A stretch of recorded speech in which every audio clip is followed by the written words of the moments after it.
Alright, so let's see. It's April 19th or 20th. I think it's the 20th. 2018. Video blog 43, 44, I think. So wanted to make video blog again. Still a lot of stuff I want to talk about. I've been doing art stuff, trying to get ready to go, and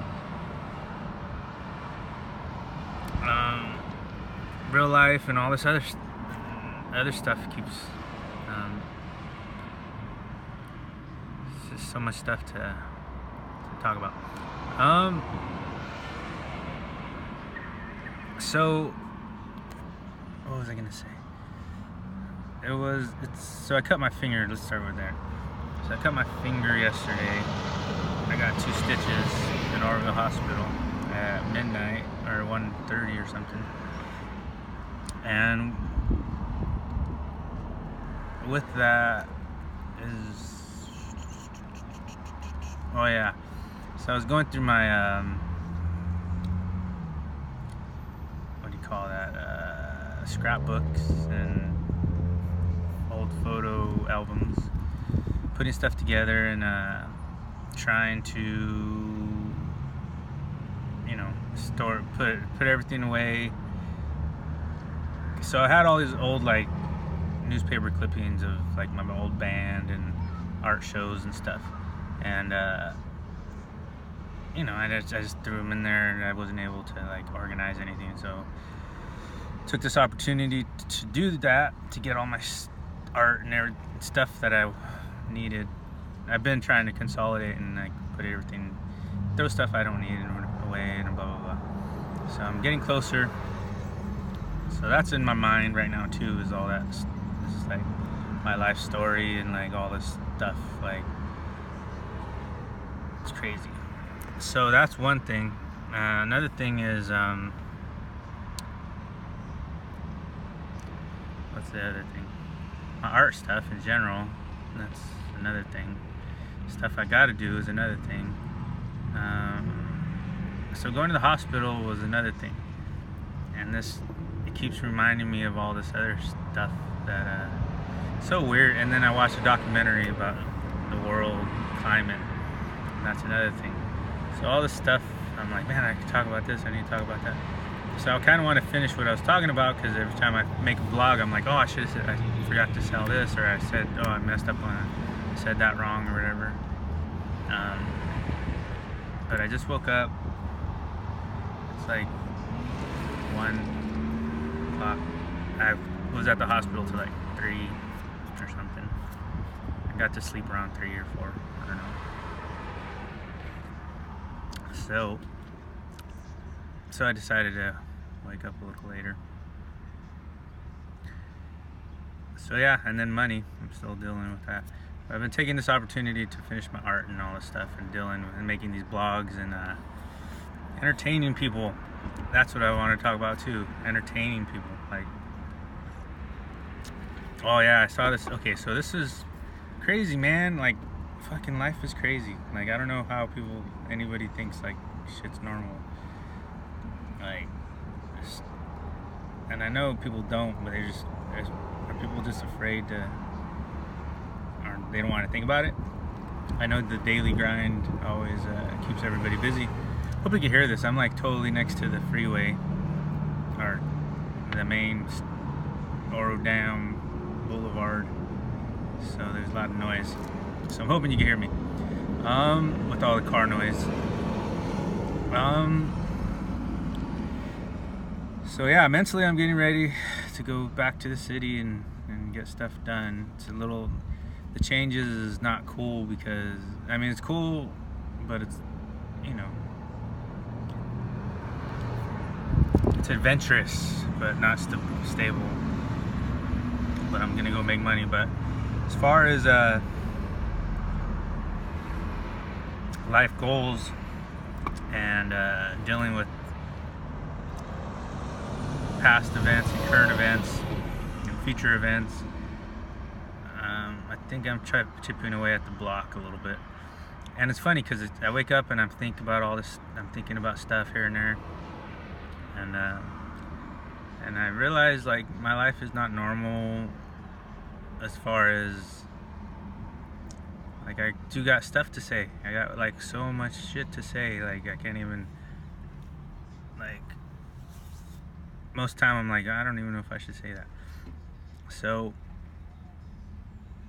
I'm gonna say it anyways for the joy of entertainment and for the joy that we all live on earth and living this miracle.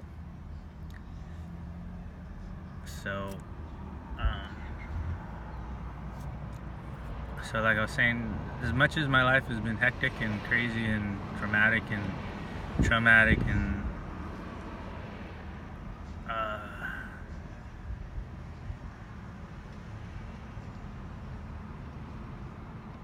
I don't know the word, it's also been blessed. I had a lot of,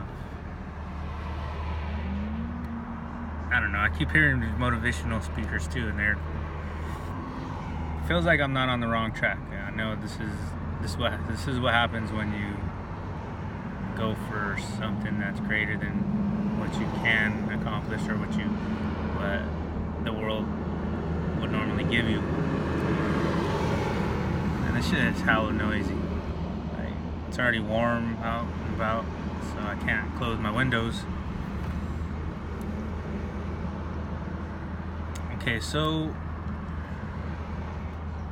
I guess I'm going to talk about this. So the first one was I saw on TV a documentary about in the 30s or something, or I forget when, 50s, I don't know. About Hawaii and about these 4 people that got charged for murder or for raping and beating up this white lady, married white lady that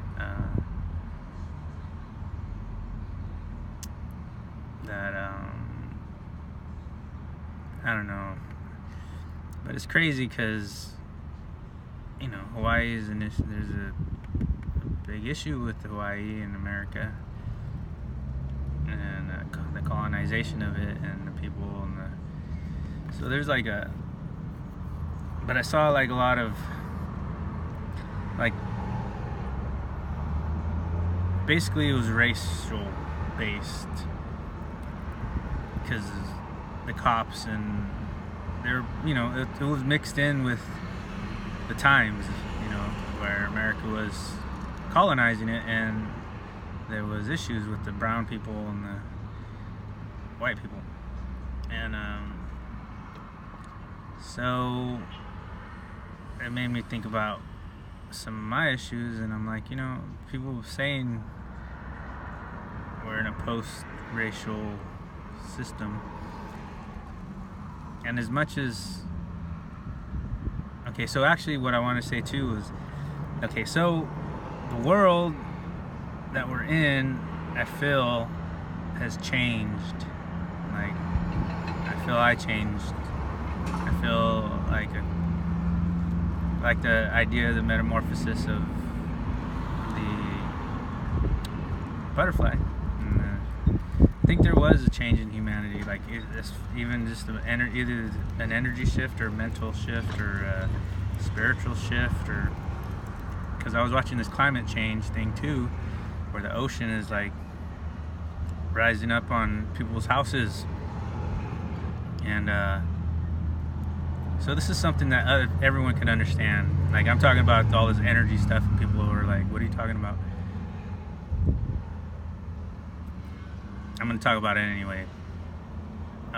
But something that you can understand, and I had to say this stuff in the hospital because people keep coming up to me or wherever I go, it's like people, my drama or this stuff follows me everywhere I go. Like people want to chime in and either they're on this side or this team or this thing. doesn't really feel like anybody's on my team, but in reality, it's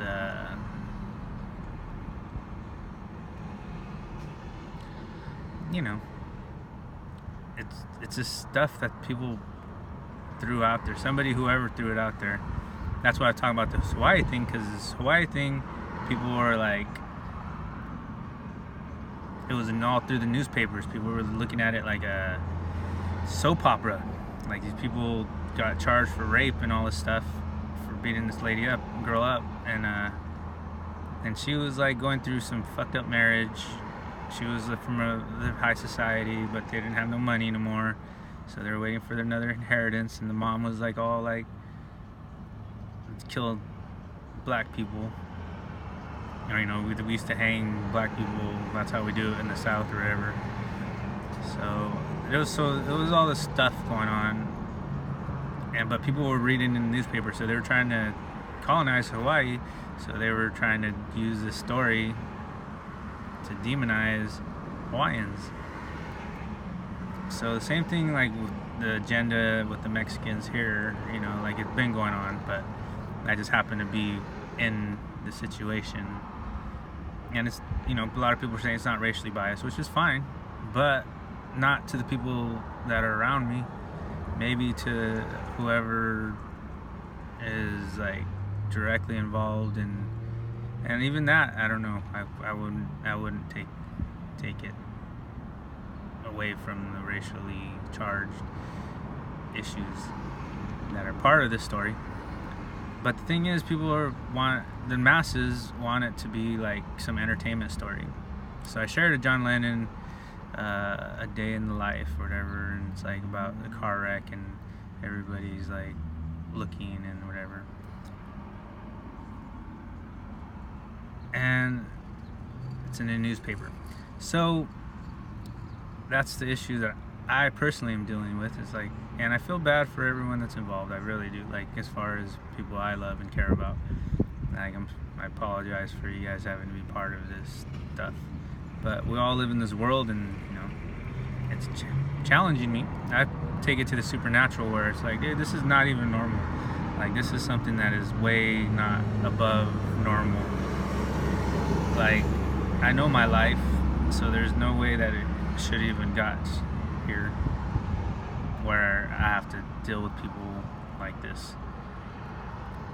But the issue is, I live in this time where there is, you know, basically I prayed for this when I was younger. I prayed to be like an artist, but I really prayed to help the race issue, I think, in my mind, when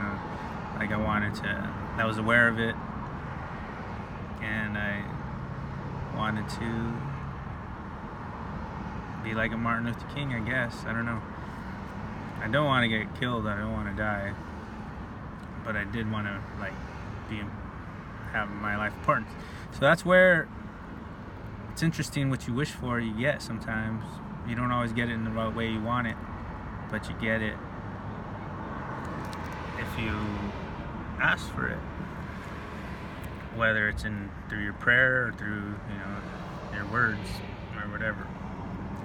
So anyway, so yeah, something people can understand is the world's going through changes, and this is what was going on. This is why I'm talking about this stuff in the drama blog, because I've been going to conspiracy theory stuff, but it's not. When the sea level goes to your house and stuff, and people were like, I watched, like I said, a documentary on it last night, and then the whole thing where people were like farming different, where they're, you know, trying to be more natural, and trying to, like, this one farmer. I had to bring this up in the hospital because people were coming at me like, oh, it's this guy, and you know, saying little things, and so I had to bring them back to reality.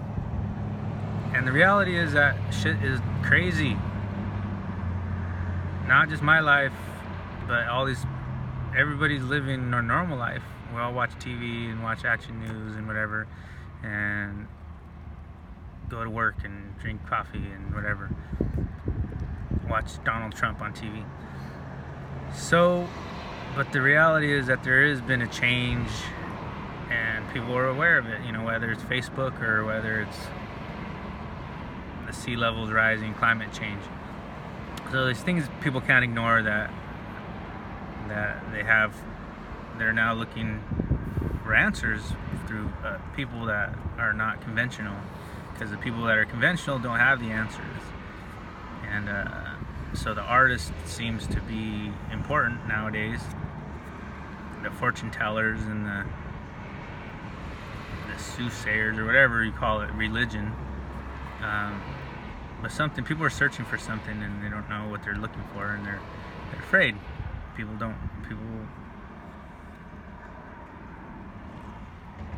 are afraid. They've been afraid, but now they're gathering their thoughts, and they're moving.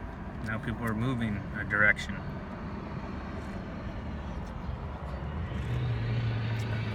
And so you still got the remnants of the old world, of these people that are, like, I just saw this truck where I passed by with the big old giant American flag, and it's like what do you call that?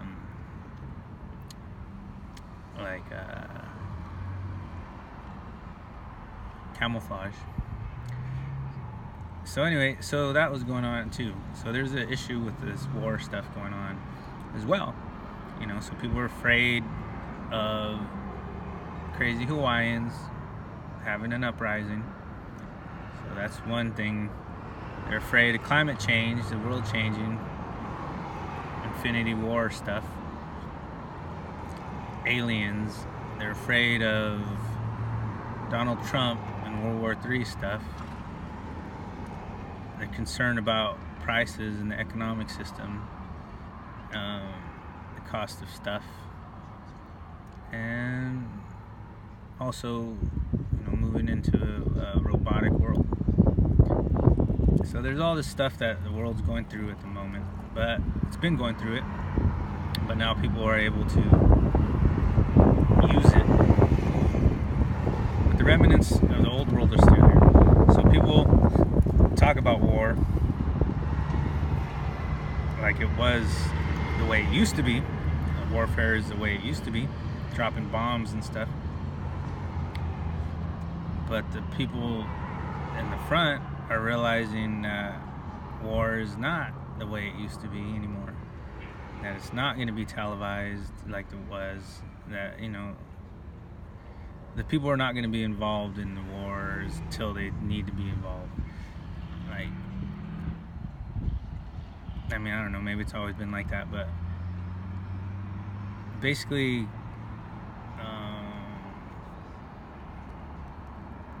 the governments are changing and the people are changing. And the people are changing, hopefully, for the better.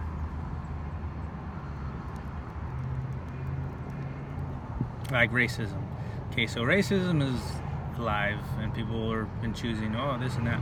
But the reality, too, is there's a lot of people that are choosing to not be racist because it's been racist, like the pendulum swinging. It's been got crazy, and then people were starting to rebel against being racist. They don't want to be racist. They don't want to be like Starbucks just closed a bunch of stores and stuff, because of they threw some black people into jail, or threw them out of Starbucks or whatever, because they didn't buy nothing. So now they're closing all their stores for a day and talk about it. But that is commendable because there is issues, in America and in the world about race, and what better way to talk about it than tell people they can't have coffee for a day.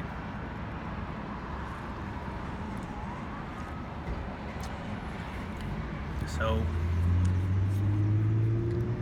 yeah, that's a lot of money that they're going to lose if they do that. And they're not going to lose it because it's a positive thing. It's going to help with their credibility. They're going to last longer. They're going to credibility to their company. They're making a lot of money anyway, so I have 365 days. Now you have 364 days or whatever, but you're telling people that you are the new way to be. You're a trendsetter, that you're a huge corporation, but you care about the people. And the other people that are racist, that are staying to the old ways of like, hey, I'm this and I'm that, and I, build the wall or whatever. And the thing with that is it's also not just super racist either. You build a wall, like immigration is an issue everywhere around the world. Just America just happens to have Mexico right there, where we have our own issues here because as Mexicans, we're like, hey man, this has been Mexico forever, and we're not have the border. We didn't cross the border crossed us, So that's kind of where we're at with California and being in America. And then the native thing is like, dude, we're more native than you. This is our country. This is our land that our ancestors were born on, lived on, and we're part of for thousands of years. Maybe hundreds of thousands of years, who knows? Thousands of years, I would say. 10,000 maybe, I don't know, who knows? But so that's our issue. So through the last 100 years, or 200 years, or whatever, or 500 years, who knows? That's still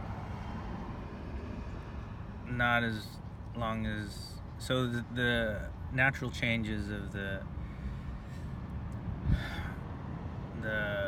birds that were here before the other birds came in, still here. So the land and the environment is still, so there's issue with America, with Mexicans and whatever, native people and all that stuff. So the world's changing, everybody's changing, we're changing, and it's a good thing. It's gonna be a good thing. The old people, the people that want to stay in their old ways, it could be a good thing. Let's say it like that. It could be a good thing. Like the ocean rising and taking out some houses, and people have to adjust, and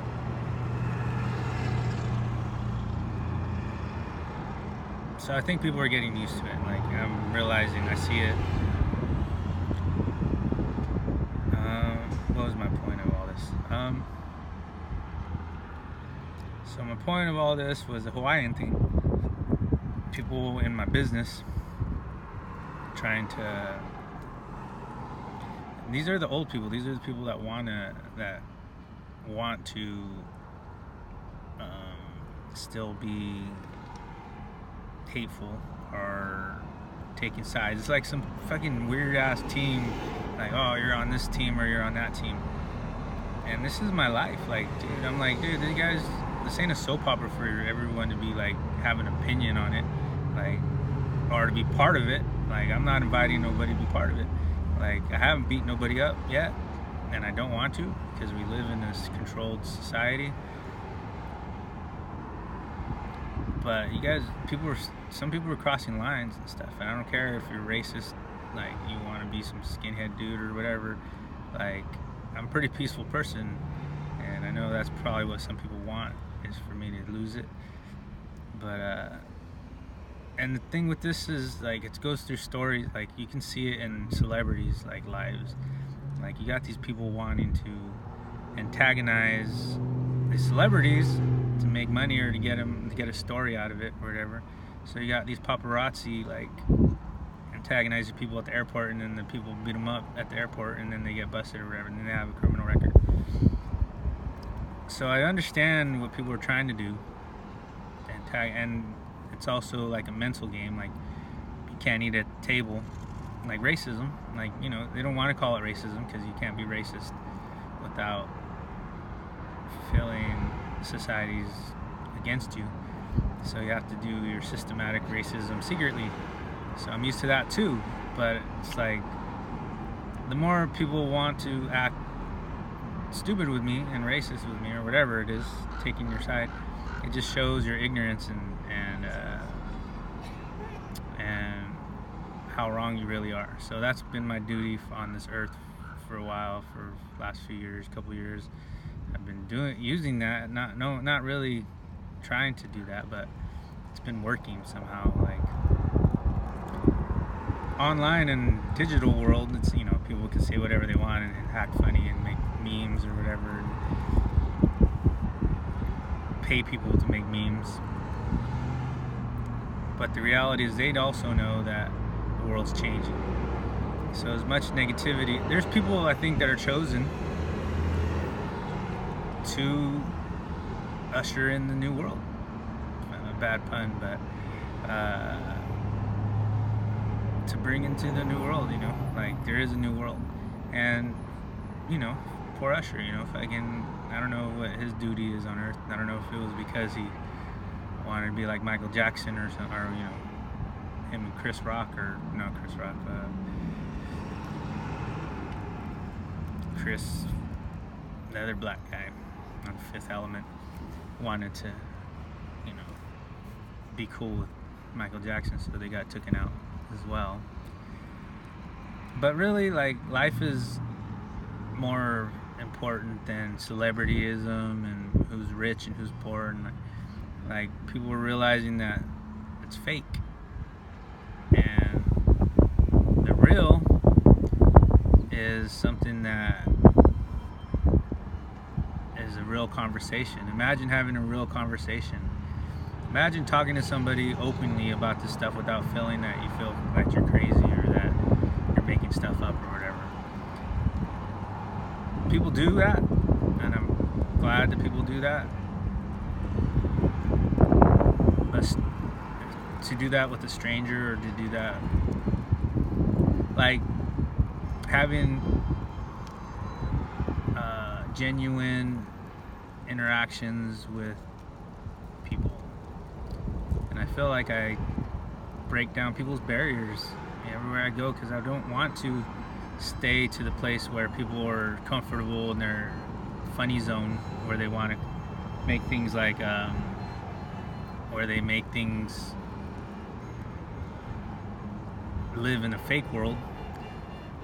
So they, when I come into the picture, I bring in this other energy that is, again, you know, they can't be fake. Like, I can look people in the eye and just, like, see their soul. And I always had that gift, you know, like, people, that's why people want to talk to me about their life story. And I've always been like that guy that listens to the kid that will go talk to the homeless person and just ask them about their life and listen for the whole story. And that's been my role on earth for the whole time. So to be isolated from people is something that people have done, but the reality is that my true power, my role on the earth, is to just be the mediator for other people. That's why the artist thing, like playing music and stuff, is really just giving to people. Like, you're not like, hey, look at me, I'm on stage and being cool. It's more about, I'm feeding off the energy and giving it right back to you. Like, absorbing the energy and giving it back to you. Same thing with storytelling. I read people. I'm trying to understand stuff and giving it in a way where people can. So basically, my life is this is my life that I enjoy. So even if it seems like it's a lot of drama, it's actually something that is part of everyone else. My story is part of all your guys' story. And I don't feel ashamed of it. I don't feel like, there's some things that, like, I have not yet even talked about anything that has been brought to my table. And what has been brought to my table has been like somebody throwing a net into the sea and pulling out all this stuff, junk and everything, and then throwing it on my table. And it's like, expect me to go through it.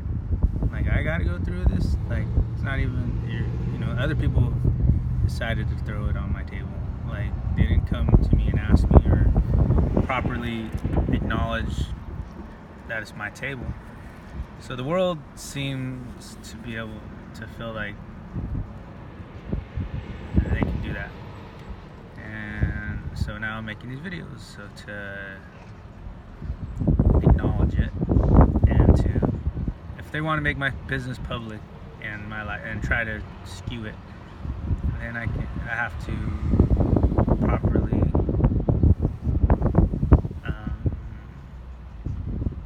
put it out in the world. I'd rather, and my consciousness is, do I do it the same way other people have done it, or do I do it in a way where that fits what I believe my higher self needs?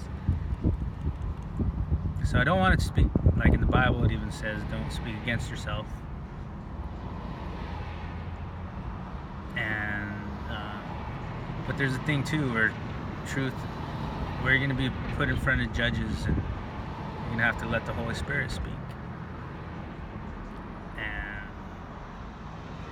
And I feel like, I'm not perfect, no prophet or anybody. I'm not even saying I'm a prophet, but no, God doesn't speak through people that are perfect. And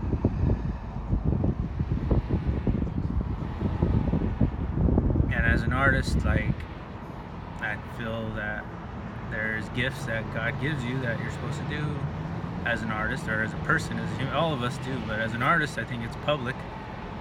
So people going into my life, my public, and making it public is part of it, being an artist. So I don't know. So I guess I'm not embarrassed to talk about this stuff. Like I said, I apologize to people that I love and care about and all this. But the world has challenged me. I didn't choose to do this. Like, the world has forced it upon me to have to speak publicly about my personal issues. And they already went through my stuff and shared it with me. Like, I can hear it from the comments that people make when I go places. Like, everybody seems to be all up in my business and like know about my daily life, like, somehow. So the FBI, CIA, whoever, fucking the 1984 people seem to. And if you don't know what I'm talking about, read the damn book. Like, it's an important book. And I'm not a terrorist, like, and that's part of the story where he wants to destroy the government or whatever. But the idea of it is very important. That's what artists bring to the world. Understanding of we're the balance to the powers that run the world. So the enforcement and the authority figures in the world, the artists are the balance to these people. We hold them accountable for, if they abuse power, we make it public. And so you got people like Orville's filled with them, Gilroy's filled with them, and they have these people where they're more, you can call them warriors, or like the jocks, or the people that are more, the art world don't make any sense to them, but or they don't read a book or whatever. Like the people that feel physical violence or physical, the world runs of physical, which I understand that, like then there's the question, is the pen mightier than the sword? Is it not? So there's a balance to that as well, but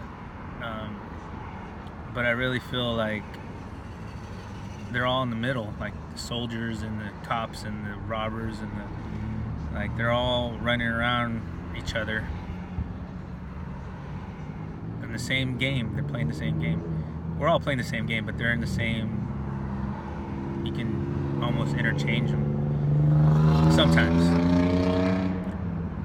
But for the artists, we're in this other place where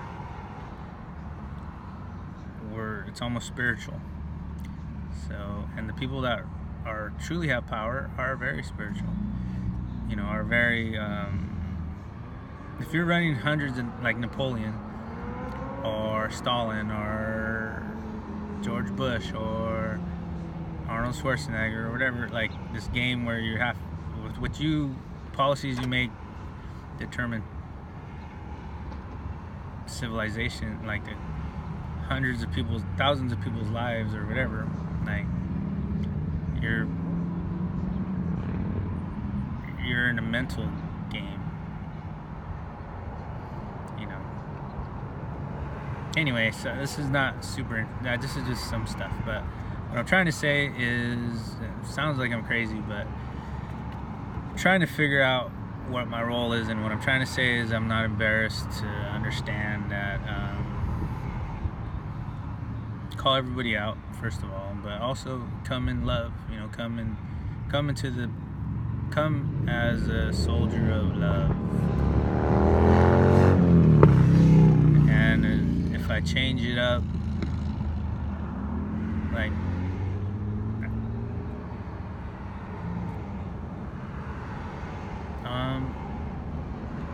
I don't even know what I said in this dumb video.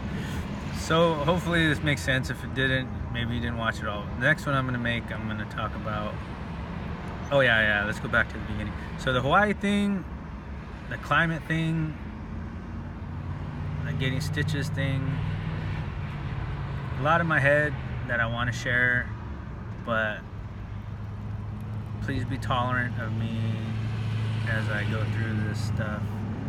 What I'm trying to say is not my own personal life that is the most important thing that I'm trying to accomplish, or that I feel that other people want from me.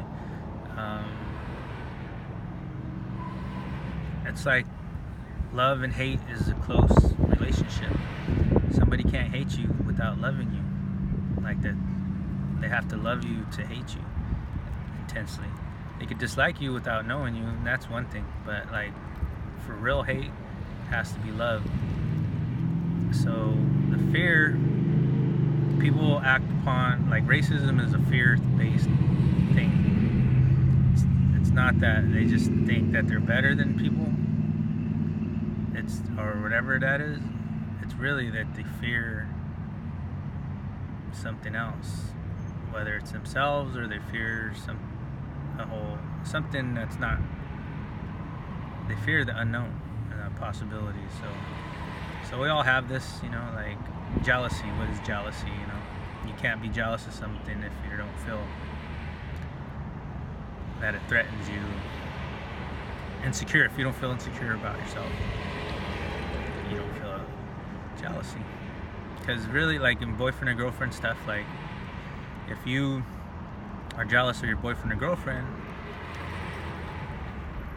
it's natural, but to act on it is something that's inside yourself.